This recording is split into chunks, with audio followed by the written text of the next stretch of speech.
तीन प्रकार के प्राणायाम। तीन प्रकार के प्राणायाम हैं, अर्थात अधम, मध्यम तथा उत्तम। अधम प्राणायाम 12 मात्रा का, मध्यम 24 मात्रा का तथा उत्तम 32 मात्रा का होता है। इस मात्रा में पूरक, कुंभक तथा रेचक के बीच 1:4:2 का अनुपात होना चाहिए। श्वास भीतर खींचना पूरक है, श्वास को बाहर छोड़ना रेचक है तथा श्वास को रोके रखना कुंभक है।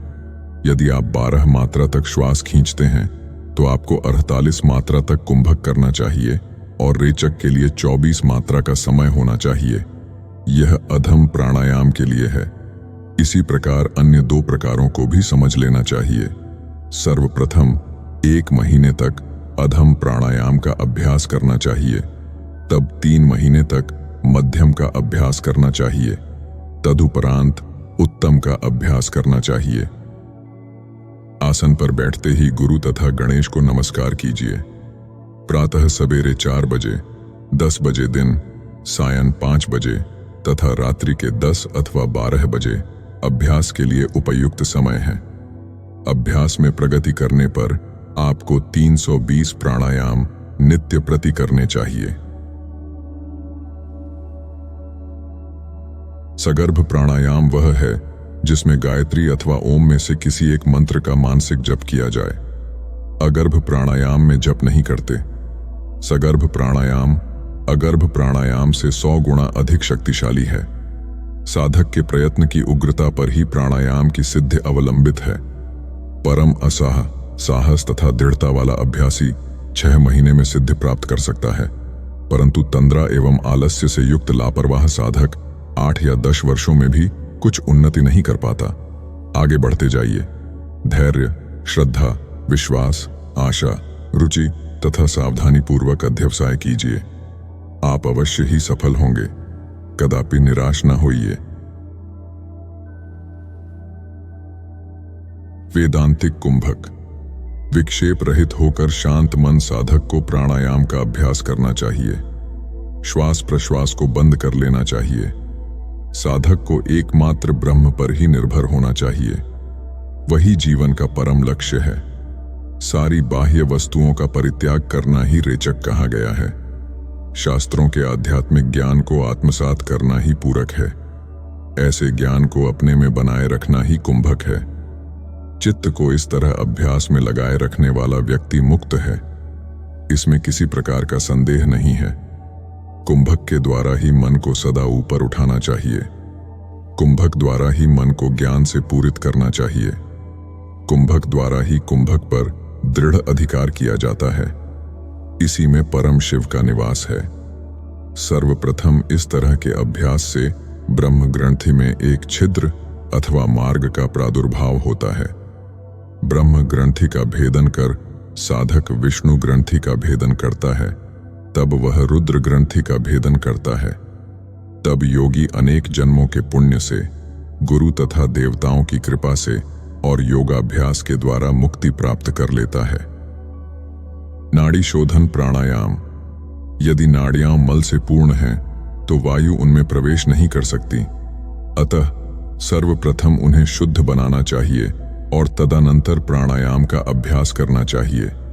प्राणायाम और बीज मंत्र जप द्वारा नाड़ी शुद्ध होता है। पूरक, कुंभक, रेचक करते समय बीज अक्षर का मानस जप करे। प्राणायाम काल में मंत्र। ईश्वर गीता में प्राणायाम करते समय जप करने के लिए निर्धारित किया गया है। साधक कुंभक के समय सप्त व्याहृतियों के साथ 3 बार गायत्री का जप करे और अंत में शिरस करे, जिसके आदि और अंत में प्रणव कहा जाता है। इसी को प्राणायाम कहते हैं। योगी याज्ञवल्क्य का कहना है, प्राण तथा अपान वायुओं को प्राणायाम द्वारा रोककर ओम का मात्रानुसार जप करना चाहिए। परमहंस सन्यासियों के लिए केवल प्रणव का जप ही पर्याप्त है। अन्य स्मृतियों ने यह कहा है कि पूरक, कुंभक तथा रेचक करते समय क्रमशः नाभि, हृदय तथा ललाट में ब्रह्मा, विष्णु तथा शिव का ध्यान करे। परमहंसों के लिए केवल ब्रह्म पर ही ध्यान करने की व्यवस्था है। श्रुति का कहना है कि आत्मसंयमी सन्यासी प्रणव के द्वारा परब्रह्म पर ध्यान करे। अभ्यास। पद्मासन लगाकर बैठ जाइए। आंखें बंद कर लीजिए। त्रिकुटी पर दोनों भौहों के बीच ध्यान कीजिए। दाहिने हाथ के अंगूठे से नासिका पुट को बंद कर लीजिए। बाईं नासिका से धीरे धीरे जितनी देर सुखपूर्वक हो सके श्वास लीजिए। तब उसी नासिका पुट से धीरे धीरे श्वास को बाहर निकालिए। 12 बार ऐसा कीजिए। यह एक आवृत्ति है। दाहिने हाथ की अनामिका तथा कनिष्ठिका की सहायता से बाएं नासिका पुट को बंद कर दाहिने नासिका पुट से श्वास लीजिए तथा उसी नासिका पुट से धीरे धीरे श्वास छोड़िए। 12 बार ऐसा कीजिए। यह एक आवृत्ति है। रेचक तथा पूरक करते समय जरा भी शब्द न निकालिए। अभ्यास के समय अपने इष्ट मंत्र का जप कीजिए। अभ्यास के दूसरे सप्ताह में 2 आवृत्ति तथा तीसरे सप्ताह में 3 आवृत्ति कीजिए। एक आवृत्ति पूर्ण होने पर 2 मिनट तक विश्राम कर लीजिए। यदि आप एक आवृत्ति के बाद सहज रूप से कुछ श्वास लेंगे तो इससे आपको पर्याप्त विश्राम प्राप्त होगा तथा दूसरी आवृत्ति के लिए अश्रांत हो जाएंगे। इस अभ्यास में कुंभक नहीं है। अपनी शक्ति तथा क्षमता के अनुसार आप आवृत्तियों की संख्या बढ़ा सकते हैं। दोनों नासिका पुटों से धीरे धीरे हल्के से श्वास अंदर खींचिए। श्वास को न रोकिए। तब धीरे धीरे श्वास को बाहर छोड़िए। इसे 12 बार कीजिए। यह एक आवृत्ति है। अपनी क्षमता, शक्ति तथा अपने अधीन समय के अनुसार आप 2 या 3 आवृत्तियां कर सकते हैं। अपने आसन पर बैठिए। दाहिने नासिका पुट को दाहिने हाथ के अंगूठे से बंद कर लीजिए। अब बाएं नासिका पुट से धीरे धीरे श्वास खींचिए। बाएं नासिका पुट को अपने दाहिने हाथ की अनामिका तथा कनिष्ठिका से बंद कीजिए और दाहिने अंगूठे को हटाकर दाहिने नासिका पुट से धीरे धीरे श्वास छोड़िए। तब दाहिने नासिका पुट से जितनी देर सुखपूर्वक हो सके वायु को खींचिए। तब दाहिने हाथ की अनामिका तथा कनिष्ठिका को हटाकर बाएं नासिका पुट से श्वास छोड़िए। इस प्राणायाम में कुंभक नहीं है। यह क्रिया 12 बार कीजिए। यह एक आवृत्ति है। ध्यान कीजिए कि परम ज्योति एकाक्षर प्रणव ओम इन 3 अक्षरों अ, उ तथा मक्कार का मूल है। ईड़ा अथवा बाएं नासिका पुट से वायु को 16 मात्रा अर्थात 16 सेकंड तक भीतर खींचिए। इस समय आकार पर ध्यान कीजिए। 64 मात्रा सेकंड तक कुंभक करते हुए उकार पर ध्यान कीजिए। 32 मात्रा सेकंड तक दाहिनी नासिका से श्वास छोड़िए। इस समय मक्कार पर ध्यान कीजिए। उपर्युक्त क्रम से इसका बारंबार अभ्यास कीजिए। 2 या 3 बार से आरंभ कर इसे 20 या 30 बार अपनी शक्ति के अनुसार कीजिए। प्रारंभ में 142 का अनुपात रखिए।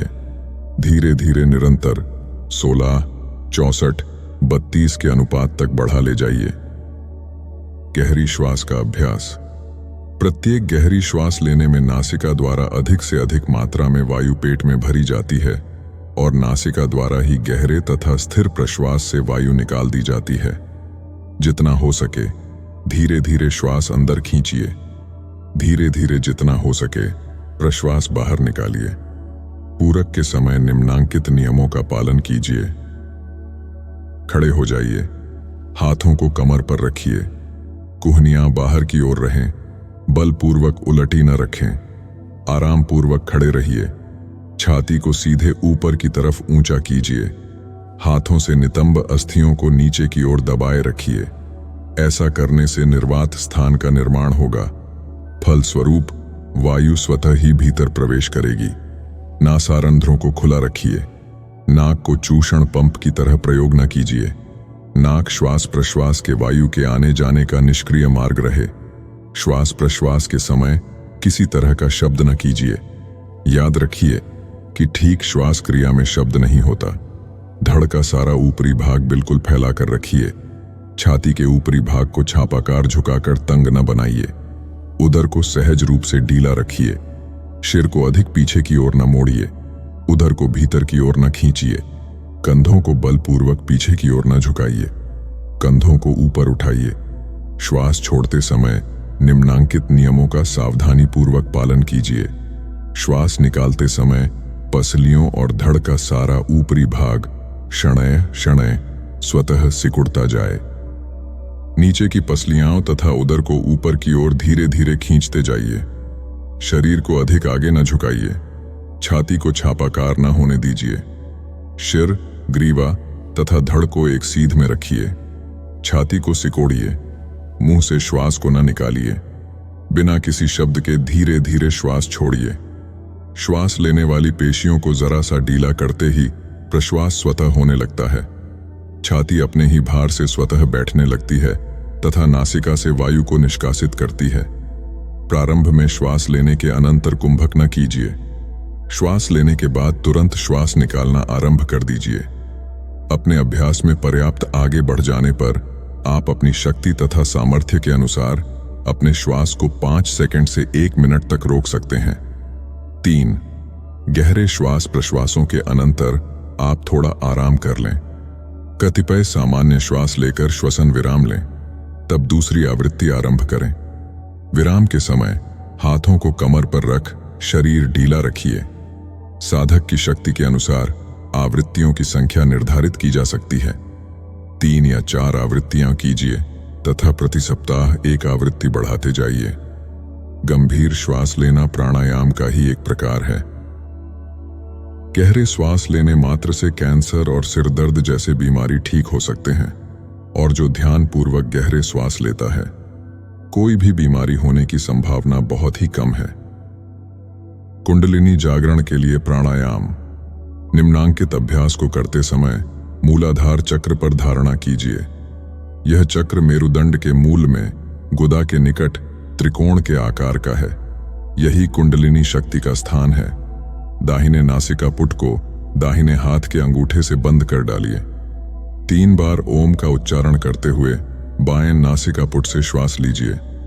कल्पना कीजिए कि आप वायुमंडलीय वायु से प्राण खींच रहे हैं। तब आप दाहिने हाथ की कनिष्ठिका तथा अनामिका उंगलियों से बाएं नासिका पुट को बंद कर डालिए। 12 बार ओम का जप करते हुए श्वास को रोके रखिए। मेरुदंड के द्वारा प्राण प्रवाह को नीचे मूलाधार चक्र की ओर ले जाइए। कल्पना कीजिए कि यह चेता प्रवाह पद्म पर आघात पहुंचाकर कुंडलिनी को जगा रहा है। तब 6 बार ओम का जप करते हुए शनय शनय दाहिने नासिका पुट से श्वास छोड़ दीजिए। उपर्युक्त प्रकार से दाहिनी नासिका द्वारा इसी क्रिया को कीजिए। एक ही समान मात्रा रखिए तथा कल्पना और भावना भी वैसी ही बनाए रखिए। इस प्राणायाम से कुंडलिनी शीघ्र ही जग जाएगी। इसे प्रातः 3 बार तथा सायंकाल 3 बार कीजिए। अपनी शक्ति तथा क्षमता के अनुसार इसकी संख्या को सावधानी पूर्वक तथा शनय शनय बढ़ाते जाइए। इस प्राणायाम में मूलाधार चक्र पर धारणा करना आवश्यक है। यदि धारणा गंभीर है तथा प्राणायाम का अभ्यास नियमित रूप से किया जाता है, तो कुंडलिनी शीघ्र ही जग जाएगी।